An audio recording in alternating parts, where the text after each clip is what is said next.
Assalamualaikum warahmatullahi wabarakatuh. Kami kelompok 4 dari kelas 2B akan menjelaskan tentang operan dan classical conditioning dari Pavlov dan Skinner.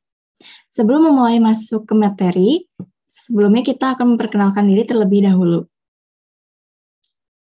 Anggota yang pertama ialah Cynthia Putri Wijaya dengan NIM 050, saya sendiri Anissa Syadasyali dengan NIM akhir 060, dan Dwi Yuliani Puspitasari dengan NIM akhir 061, Anggi Feriska Sonjaya dengan NIM akhir 074, dan Yedis Nurhaki Ramadhani dengan NIM akhir 075.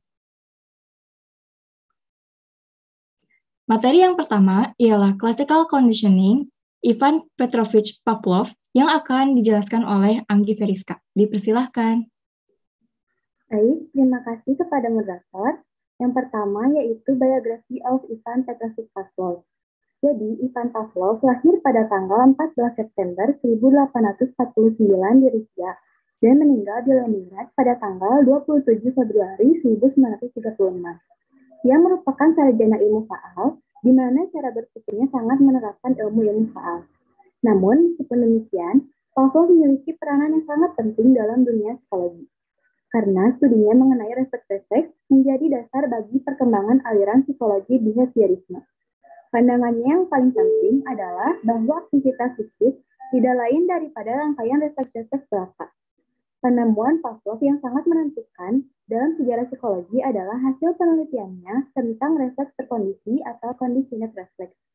Dengan penemuannya ini, Pavlov meletakkan dasar-dasar behaviorisme. Ia meneliti mengenai proses belajar dan pengembangan teori-teori belajar. Bahkan, American Psychological Association mengakui bahwa Pavlov adalah tokoh yang memiliki pengaruh terbesar dalam psikologi modern di samping Freud. Pada awal tahun 90-an, tepatnya pada tahun 1927, Pavlov menyadari bahwa anjing memiliki insting bawaan untuk mengeluarkan air liur setiap kali melihat makanan. Ia menjadi penasaran ketika mengamati bahwa anjing mengeluarkan air liur setiap melihat visual dan juga suara, bahkan sebelum memakan makanan mereka. Akhirnya, penelitiannya pada anjing dilakukan lebih lanjut menggunakan eksperimen yang kita kenal sebagai classical conditioning. Jadi, apa itu classical conditioning?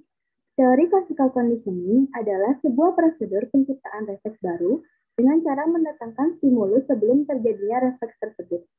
Classical conditioning ini termasuk ke dalam teori behaviorisme. Behaviorisme adalah pandangan yang menyatakan bahwa perilaku harus dijelaskan melalui pengalaman yang harus diamati, bukan dengan proses mental. Menurut kaum behavioris, perilaku adalah segala sesuatu yang kita lakukan dan dapat dilihat secara langsung. Menurut Powell, classical conditioning adalah proses di mana suatu stimulus atau rangsangan yang awalnya tidak memunculkan respons tertentu diasosiasikan dengan stimulus kedua yang dapat memunculkannya. Alhasil, stimulus pertama pun dapat memunculkan respons. Lalu menurut Bregman, kata klasikal yang mengawali nama teori ini semata-mata dipakai untuk menghargai karya Pavlov yang dianggap paling dahulu di bidang conditioning atau upaya pembiasaan, dan untuk membedakannya dari teori conditioning lainnya.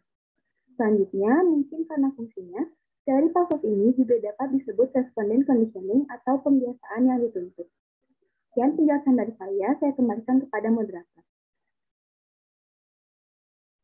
Baik, terima kasih Anggi. Selanjutnya adalah operant conditioning, yaitu B.F. Skinner yang akan dijelaskan oleh Yedis Nurhaki. Dipersilahkan. Baik, terima kasih kepada moderator. Di sini saya akan menjelaskan tentang operant conditioning oleh Burrhus Frederick Skinner. Yang pertama ada Biography of Burrhus Frederick Skinner. Burrhus Frederick Skinner lahir pada tanggal 20 Maret 1904 di kota kecil Susquehanna, Pennsylvania, Amerika Serikat. Ia adalah seorang psikolog dari aliran behaviorisme. Inti pemikiran Skinner adalah setiap manusia bergerak karena mendapat rangsangan dari lingkungannya.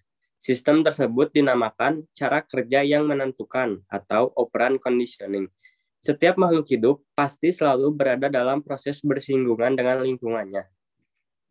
Di dalam proses itu, makhluk hidup menerima rangsangan atau stimulan tertentu yang membuatnya bertindak sesuatu.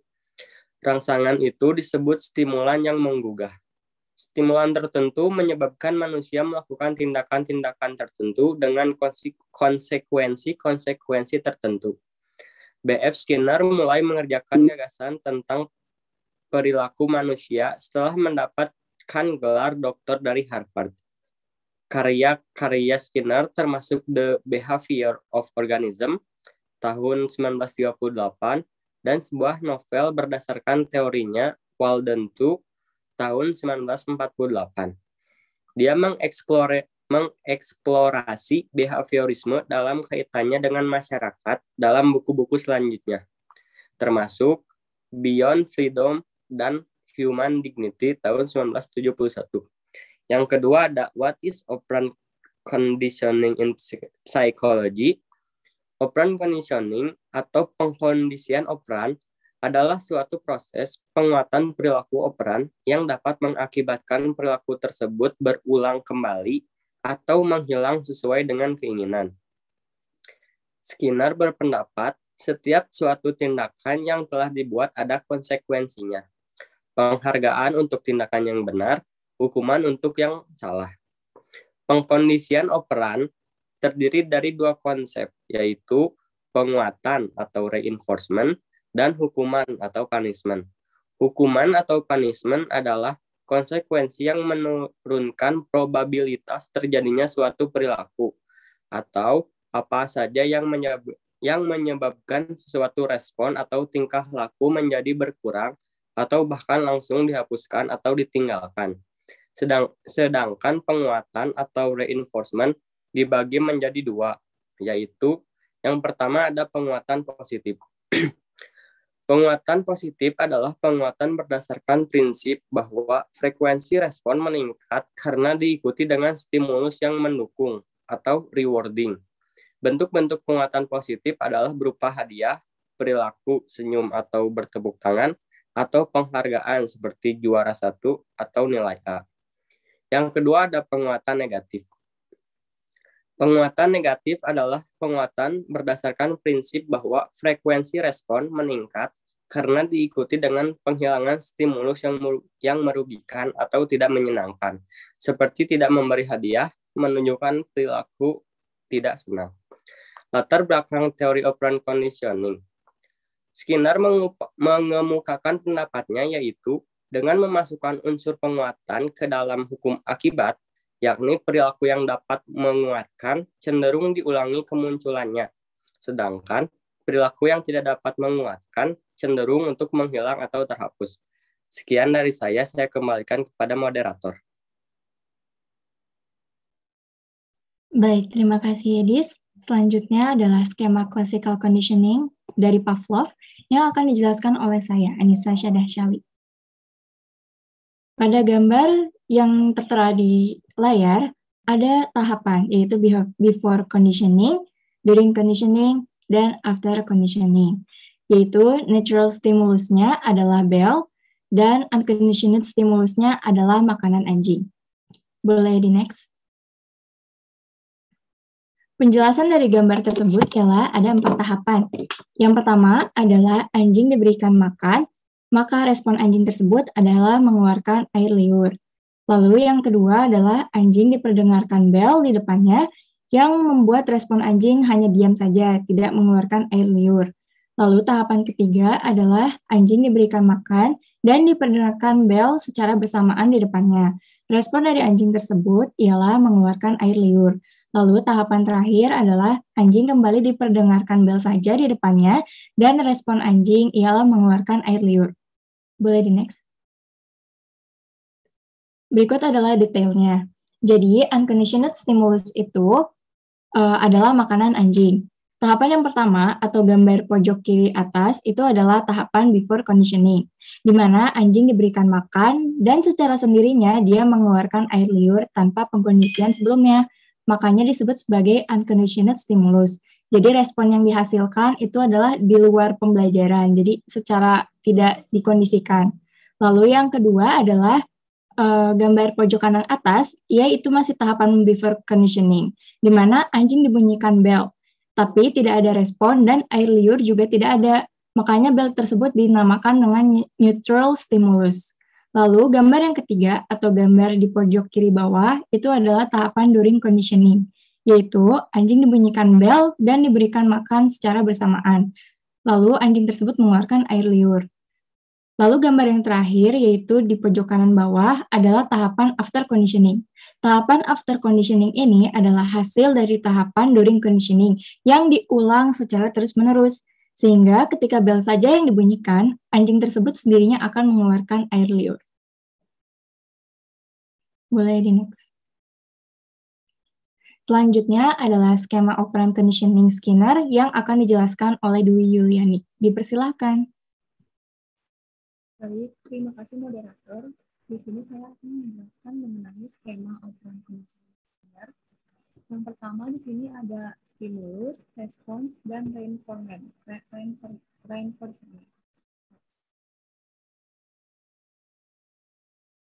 Penjelasan dari skema operant conditioning Skinner. Di sini Skinner melakukan percobaan dengan menggunakan tikus aktif. Dengan sengaja tikus itu melakukan sesuatu untuk mengubah situasi. Dan percobaannya sebagai berikut. Yang pertama, Skinner memasukkan tikus ke dalam sebuah kotak. Nah, di dalam kotak tersebut, tikus tersebut akan bergerak ke sana kemari dan sesekali secara kebetulan akan menginjak sebuah alat penekan yang terdapat di dalam kotak tersebut. Lalu, Skinner memasukkan makanan. Makanan tersebut merupakan stimulus atau kondisi. Setiap kali tikus menginjak alat penekan, tikus akan melihat makanan dan makanan itu merupakan respon pada kondisi. Kemudian, setelah beberapa kali percobaan diulang, tikus akan tahu bahwa dengan menekan alat, ia akan mendapatkan makanan. Maka, ia akan dengan sengaja menekan alat tiap kali ia membutuhkan makanan. Nah, perbuatan menekan alat ini disebut dengan tingkah laku operan, karena tikus itu dengan sengaja melakukannya untuk mengubah situasi dari yang tidak ada makanan menjadi ada makanan. Makanan tersebut merupakan imbalan atau reward dari perbuatan menekan alat tersebut. Lalu di percobaan berikutnya, Skinner hanya memberikan makanan jika tikus tersebut menekan alat penekan pada saat lampunya menyala. Jika lampunya tidak menyala, maka walaupun ditekan, makanan tersebut tidak akan keluar. Di percobaan ini, tikus tersebut akan menekan alat saat lampu menyala. Tikus sekarang dapat membedakan bila ia boleh menekan alat dan bila ia tidak perlu menekan alat. Lampu itu menjadi stimulus diskriminasi. Sekian penjelasan dari saya kembalikan ke moderator.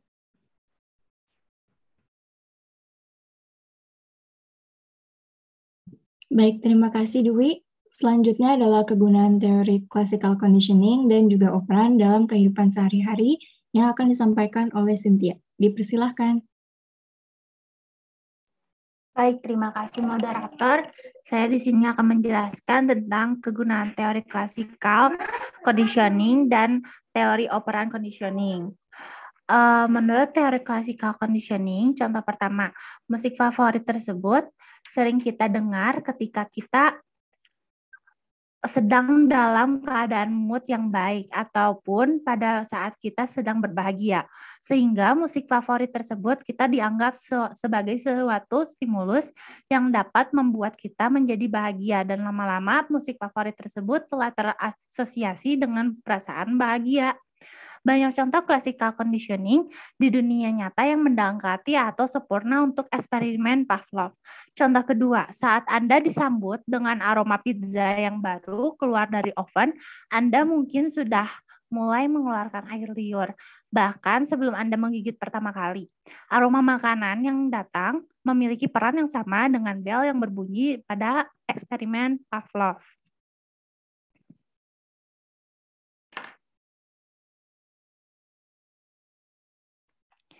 Lalu saya akan menjelaskan tentang kegunaan teori operan conditioning dalam kehidupan sehari-hari.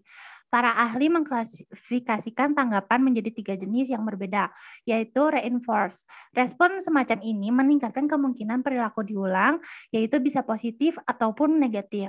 Yang kedua, neutral. Operan respon semacam ini tidak menambah atau mengurangi kemungkinan perilaku diulang. Yang ketiga, punisher. Respon semacam ini mengurangi kemungkinan pengulangan perilaku. Inilah sebabnya mengapa hukuman digunakan untuk melemahkan perilaku. Lalu saya akan menjelaskan tentang kegunaan teori operant conditioning dalam kehidupan sehari-hari. Contoh pertama, seorang guru kelas dapat menghukum seorang anak dengan memberi mereka waktu istirahat karena memukul siswa lain atau karena berperilaku tidak baik di kelas. Demikian pula, beberapa guru juga menghukum anak-anak dengan memberikan mereka jam tambahan atau pekerjaan rumah tambahan. Melakukan hal itu mencegah anak dari berperilaku tidak baik di kelas karena takut dihukum. Di sisi lain, siswa yang berperilaku baik juga dipuji karena sikap sopan mereka atau mungkin ditawari semacam hadiah. Penghargaan dan hukuman banyak digunakan di lembaga pendidikan untuk mendorong siswa mengikuti aturan dan peraturan. Contoh lainnya, pekerja sering ditawari insentif dan bonus sebagai imbalan menyelesaikan target mereka, tepat waktu atau kehadiran reguler. Untuk kehadiran reguler, itu membuat para pekerja bekerja lebih baik sehingga mereka bisa terus mendapatkan insentif dan bonus tersebut. Sekian dari saya kembalikan kepada moderator. Baik, terima kasih Cynthia. Sekian presentasi dari kelompok 4 dari kelas 2B. Mohon maaf apabila ada salah kata. Wassalamualaikum warahmatullahi wabarakatuh.